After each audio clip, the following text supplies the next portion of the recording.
Bwana Yesu asifiwe sana. Leo ni siku ya 7 ya maombi yetu ya kupandishwa viwango vingine katika miezi 6 ijayo. Na siku njema leo taenda kuomba na wewe kwa habari za kujengwa imani. Unahitaji utambue kwamba imani ni msingi wa kuinuliwa kwako. Nami nakuombea katika siku njema leo, neema hii ipate kuwa pamoja nawe.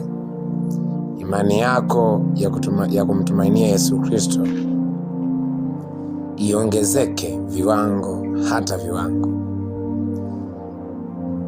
Kitabu cha Ibrania 11:6 maandiko yanasema, lakini pasipo imani haiwezekani kumpendeza. Kwa maana mtu amwendeaye Mungu lazima aamini kwamba yeye yuko na kwamba huwapa sababu wale wamtafutao. Imani ni msingi wa kuinuliwa kwako. Unahitaji kupandishwa viwango vingine.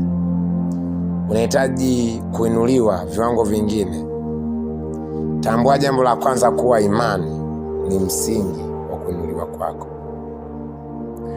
Watu wengi wanatamani kuinuliwa na Mungu katika maisha yao, katika huduma, katika elimu, katika biashara na kiroho pia. Lakini mfumo wa Mungu kuinuliwa hakujengwi juu ya nguvu, akili au mazingira. Kunajengwa juu ya imani. Kwa hiyo imani ni daraja linalokuunganisha na ahadi za Mungu. Kadiri imani yako inavyokuwa ndivyo kiwango chako cha matokeo kinavyobadilika.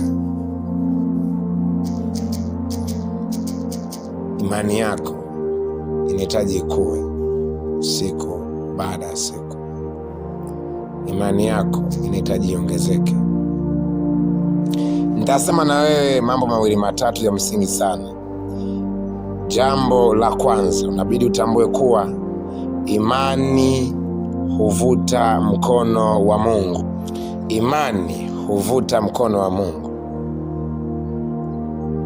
Katika Biblia na wakati Yesu Kristo anaendelea kufanya huduma, watu wote waliponywa kwa sababu ya imani zao.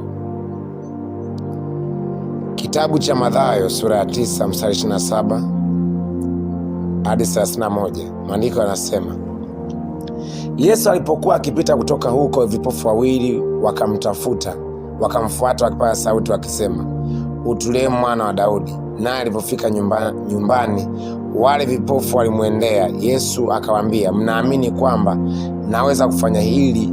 Wakamwambia, naam Bwana. Ndipo alipoagusa macho akasema, kwa kadiri ya imani yenu mpate.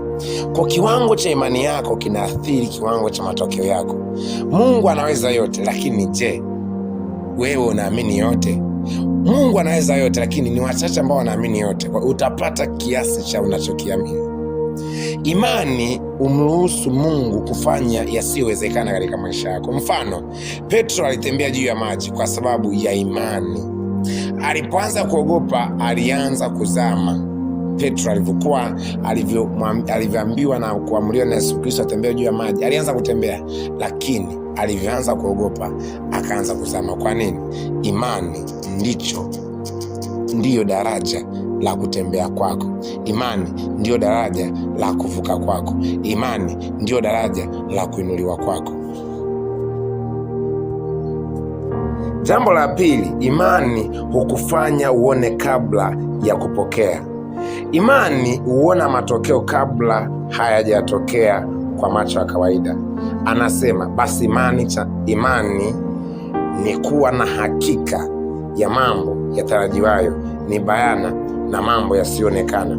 Kwa hiyo imani inakuwezesha kuona mambo kabla hayajatokea kwa macho ya kawaida. Lazima uamini kupata unachokiomba. Lazima uamini kuinuliwa ukapate kuinuliwa. Lazima uamini kubarikiwa ukapate kubarikiwa. Lazima uamini kuvushwa ukapate kuvushwa. Imani inakufanya uone kabla ya kupokea. Kabla hujainuliwa, lazima kwanza uamini kuinuliwa. Mungu huanza kwa maono kabla ya udhihirisho. Watu wa imani hawaongozwi na mazingira, bali na ahadi za Mungu. Mfano ni Abrahamu. Abrahamu alivyoambiwa nitakufanya kuwa baba wa mataifa, utabarikiwa. Abrahamu alienda kwa maono, kwa imani. Yosefu alivyopewa maono makubwa ya kuwa yeye ndugu zake watamuinamia vitu vingi na kuwa atakuwa mtu mkubwa, alienda kwa imani na akaishi kwa imani na akapata kulifikia kusudi kwa imani. Kwa hiyo Mungu huanza kwa maono kabla ya udhihirisho. Lazima kwanza uone kuinuliwa, lazima kwanza uone kubarikiwa, alafu ndivyo utapokea kwa ukiona kwa macho ya kawaida. Jambo la tatu, imani huvunja vizuizi au milango iliyofungwa. Kuna milango ambayo haiwezi kufunguliwa kwa nguvu za kawaida isipokuwa kwa imani. Kuna milango ambayo inahitaji uhusishe imani ili kapate kufunguka. Maandiko yanasema wakati Yesu ambapo alimponya mtoto bubu, baba yake alimwendea Yesu akihitaji neema na msaada kutoka kwa Yesu Kristo. Yesu akamwambia, ukiweza yote yawezekana kwake aaminie. Kitabu cha Marko 9:23. Kwa imani inavunja hofu. Imani hushinda mashaka. Imani hukufanya usikate tamaa katikati ya vita. Mfano pia ni Daudi. Daudi alimshinda Goliath si kwa ukubwa wake, bali kwa imani yake kwa Mungu. Je, imani yako ni ipi? Imani yako kwa ili upite katika vizuizi ambavyo ni vigumu, ili milango iweze kufunguka mbele yako, husisha imani yako mbele za Mungu. Usiangalie ukubwa wa tatizo, ukubwa wa changamoto, ukubwa wa maisha ulionayo au ugumu wa maisha ulionayo. Lazima uhusishe imani. Jambo la 4 ni kuwa imani hutangulia kuinuliwa. Kabla Mungu hajamuinua mtu, kwanza alimjenga katika imani. Kabla Mungu hajakuinua wewe, lazima kwanza anakuhitaji ujengeke katika imani. Wakati Yesu Kristo anamwambia Petro ya kuwa Petro utanisaliti, Petro alikana na alikataa. Yesu akamwambia Petro, utanisaliti na kabla jogoo halijawika utakuwa umenikana mara 3. Lakini Petro kwa imani yake aliendelea kukataa. Yesu Kristo akamwambia kitabu cha Luka 22:32 ya kwamba lakini nimekuombea wewe ili imani yako isitindike, nawe utakapoongoka waimarishe ndugu zako. Mungu hujenga imani yako kabla hajakupa majukumu makubwa. Kiwango kipya kinahitaji imani mpya. Watu wa imani ndio watu wa ushindi. Ili uweze kushinda, lazima uwe ni mtu wa imani. Lazima kwanza imani itangulie. Petro imani ilitangulia, japokuwa alianguka, lakini alikuwa na imani ya kuwa hatoweza kumkana Yesu Kristo. Alikataa kata. Kwa imani inatangulia kwanza kabla ya kuinuliwa. Jambo la 5 ni kuwa imani inahitaji uvumilivu. Imani inahitaji uwe na uvumilivu. Imani ya kweli haikati tamaa. Mtu mwenye imani ya kweli hakati tamaa haraka. Imani ya kweli hautokata tamaa haraka. Mtu yeyote ambaye ana imani ya kweli si mkataji wa tamaa haraka, kwa sababu kujaribiwa kwa imani yenu huleta saburi. Kitabu cha Yakobo 1:3-4. Kwa hiyo wakati mwingine Mungu huchelewa kukujibu ili kuikuza imani yako. Usikate tamaa kama hujaona matokeo haraka. Endelea kuomba, endelea kuamini na kusimama kwenye neno la Mungu. Kwa hiyo jambo la kwanza, unabidi ujenge imani yako. Unabidi usome neno la Mungu kila siku. Unabidi uombe bila kukata tamaa. Epuka watu wenye maneno ya kukatisha tamaa. Kumbuka ushuhuda wa Mungu aliyowahi kukutendea. Tembea na watu wa imani.